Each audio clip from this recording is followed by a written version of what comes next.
Hello everyone, this is Satvik and in this video we'll discuss about OTP bypass part 2.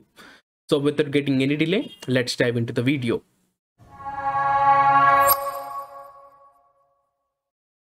So guys, first of all, really thank you for all your support and all your well wishes and stuff.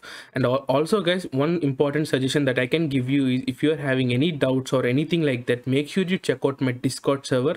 So it will be a best place in order to share your doubts or share your stuff there. And also guys, if you want to connect to me personally, you can check out my Twitter and LinkedIn. The links are in the description below.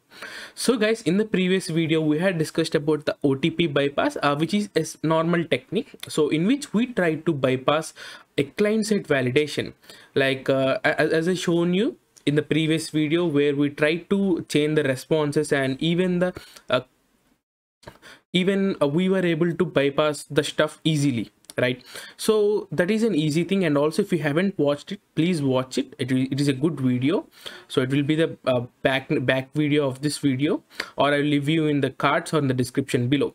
So the main important problem with this client-side validation is not all the websites are vulnerable for this. Okay, so if you take a normal company, if a mid-range company kind of thing, then this might not be visible there.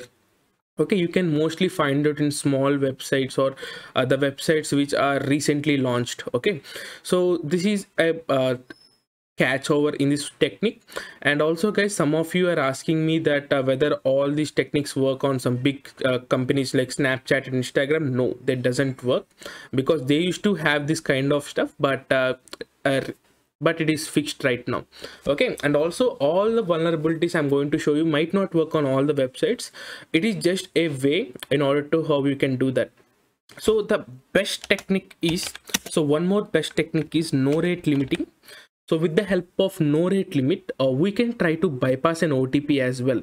So no rate limit in the sense, so what happens here is there is no proper limitation from on the server side from the client. Like we keep on sending the same request for thousands and 10,000s of times, and even the server doesn't block our requests. Okay, there is no rate limit. As the name suggests, there is no rate limit. So no rate limit, how can we achieve that is through the help of brute force. Okay, to the help of brute force. And also guys, if you check out some bug bounty program of some websites, you can see that no rate limit has will not be mentioned. Okay, so how you can use no rate limit is to escalate the stuff. Like if you find some OTP page, then you can try to do some no rate limiting on that page, and you can try to escalate, right? So escalation is an important thing in the bug bounty. Okay, you can simply report that there can be brute force done. Okay, you need to show them clearly with the help of a proper POC. So how can you achieve the no rate limit is really simple. So for this you need to have simply a burp suit. So you can see this is my burp suit. So, and also guys, no rate limit, some websites have some rate limiting policies, like you can't enter the OTP 5 times, more than 5 times, or anything like that. If in that case, this technique also doesn't work also. But if there is no rate limiting, as the name suggests, then you can try to follow this method. So I'm using a burp suit here. So I'm using a professional edition. The reason is in order to use some intruder stuff, you need to give some more threats. So more threats means more performance. Okay, so it is in that way. And in the professional version, you can edit the threats and stuff. Okay, so I'm not doing that on any website. So this is something like a simple thing. So let me clear the stuff here, and let us assume that this particular P1 is the OTP. So I'm going to add.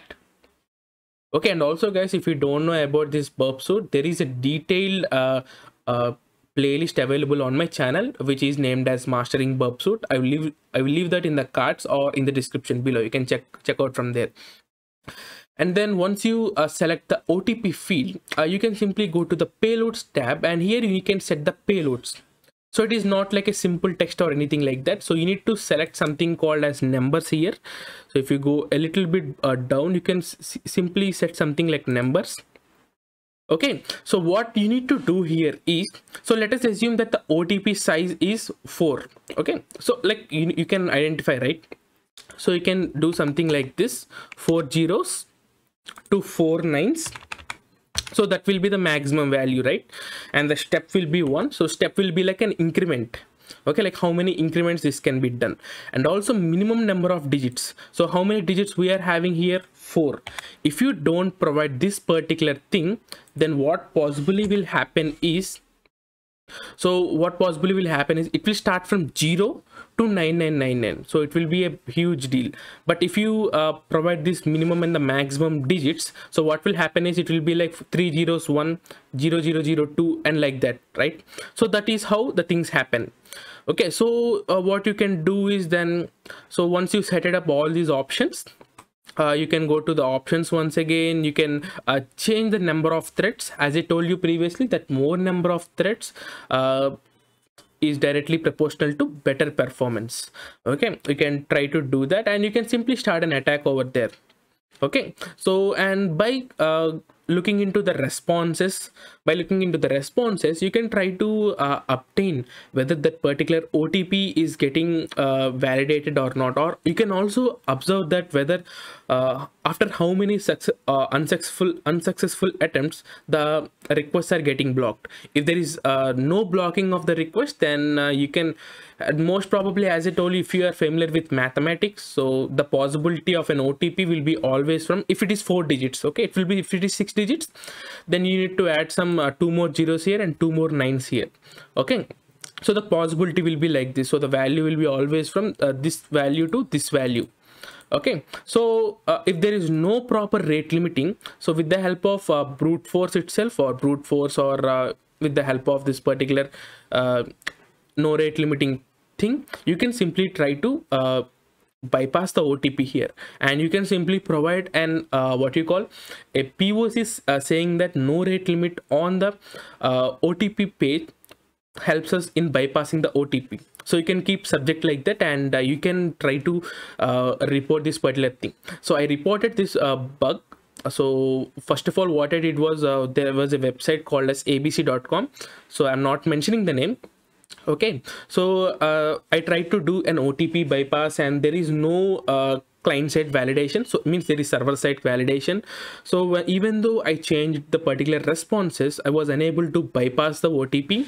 So what I got there is, I went to this particular intruder, I tried to brute force the stuff, and with the help of this I was able to bypass the OTP, and I was able to successfully report that. So that is a way, that is another way in order to bypass an OTP.